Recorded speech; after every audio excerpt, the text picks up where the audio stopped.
The Zephyrian Armada hung in space like a steel constellation, 500 warships forming an impenetrable sphere around the small blue planet. Admiral Kethvar gazed at Earth through the viewport of his flagship, his four eyes gleaming with satisfaction. The humans had been troublesome neighbors for decades. Their rapid expansion, their stubborn refusal to acknowledge Zephyrian superiority, their annoying tendency to ask questions instead of simply obeying. Today, all of that would end. Begin. The transmission, Kethvar commanded, his mandibles clicking with authority. The holographic projection filled Earth's communication networks, displaying the Admiral's imposing figure to every screen on the planet. His chitinous exoskeleton gleamed under the command deck's lights as he delivered humanity's death sentence. Humans of Earth, his voice resonated through translation matrices. You have been judged unworthy of continued existence. Your species' aggressive expansion and refusal to submit to Zephyrian authority has marked you for extinction. We grant you 12 of your hours to make peace with whatever primitive deities you worship. Then, we shall cleanse this system of your presence. On Earth's surface, panic erupted in major cities. News anchors stammered through emergency broadcasts, while world leaders scrambled for evacuation protocols that everyone knew didn't exist. How do you evacuate a planet? But in the depths of Luna's hidden military installations, a different kind of preparation was underway. General Sarah Chen stood in the war room buried 3 kilometers beneath the moon's surface, watching holographic displays that showed every Zephyrian ship in perfect detail. Around her, officers moved with practiced efficiency, their faces grim but determined. Shadow Fleet status? She asked quietly. All vessels reporting ready, General, came the reply from Colonel Martinez. Phase cloak generators at full capacity, quantum drives synchronized, crews at battle stations. Chen nodded, her eyes never leaving the display. The Zephyrians had made one critical error in their intelligence gathering. They had assumed humanity's military capabilities were limited to what they could observe. They had cataloged Earth's orbital defense platforms, counted the visible fleet assets, analyzed the public military installations. They had no idea what humanity had been building in the shadows. For 30 years, ever since first contact with the Zephyrians had gone sour, human engineers had worked on Project Umbral. Using reverse-engineered alien technology and human innovation, they had constructed something unprecedented. A fleet that existed between dimensions, invisible to conventional sensors, capable of striking from nowhere. General, the communications officer called out, "We're receiving surrender broadcasts from major Earth cities. The civilian leadership is trying to negotiate." "Let them," Chen replied. "The Zephyrians need to believe they've won." As Earth's leaders pleaded for mercy on every frequency, Kethvar preened with satisfaction. The humans were breaking exactly as predicted, their soft emotions making them weak when faced with superior force. He had conquered 14 worlds using this exact strategy: fear, overwhelming display of power, then swift annihilation of those who refused to submit. "Admiral," his tactical officer reported, "Earth's orbital defense platforms are powering down. Several major population centers are broadcasting unconditional surrender." "Excellent. Begin charging the planet crackers. We'll make this quick."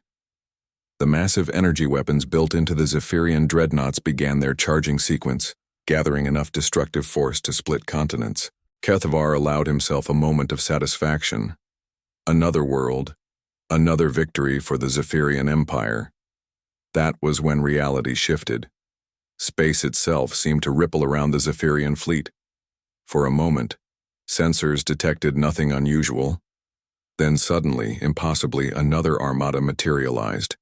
Not from hyperspace, not from behind planets or asteroids, but from nowhere, as if the very fabric of space-time had birthed them into existence.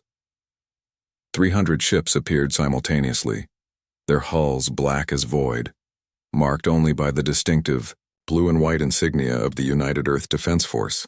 They weren't larger than the Zephyrian vessels, but something about them radiated menace. Sleek, predatory designs that looked like they belonged more to nightmares than to any naval academy's blueprints. "What? How is this possible?"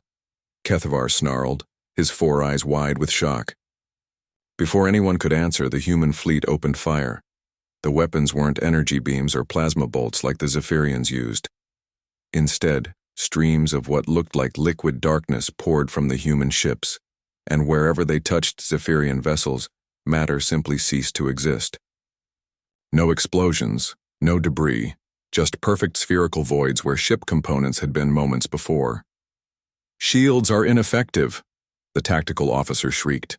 "The weapons are phasing through our barriers." Kethvar watched in horror as his proud fleet began dissolving around him. The humans had somehow weaponized entropy itself, turning the fundamental forces of decay into directed streams of annihilation. But the true shock came when the human ships began to move. They didn't accelerate. They simply existed in one location, and then existed in another, teleporting through space as if distance was merely a suggestion. Zephyrian vessels found themselves surrounded, outflanked, attacked from directions that shouldn't have been possible. "Admiral!" came a panicked transmission from one of his escort destroyers. "They're inside our formation. They're everywhere." General Chen watched the battle unfold from her command center, her expression calm despite the magnitude of the moment. "Quantum displacement drives performing within parameters," she noted. "Void cannons achieving 97% accuracy." The Shadow Fleet moved like ghosts through the enemy formation, appearing and disappearing at will, each strike precisely calculated. They weren't just fighting, they were demonstrating, showing the Zephyrians exactly what humanity was capable of when threatened. Within 20 minutes, half of Kethvar's armada was gone. Not destroyed in the traditional sense, but edited out of existence by weapons that humanity had spent 3 decades perfecting. The remaining ships tried to retreat, but space itself seemed to bend around them, quantum fields preventing their escape.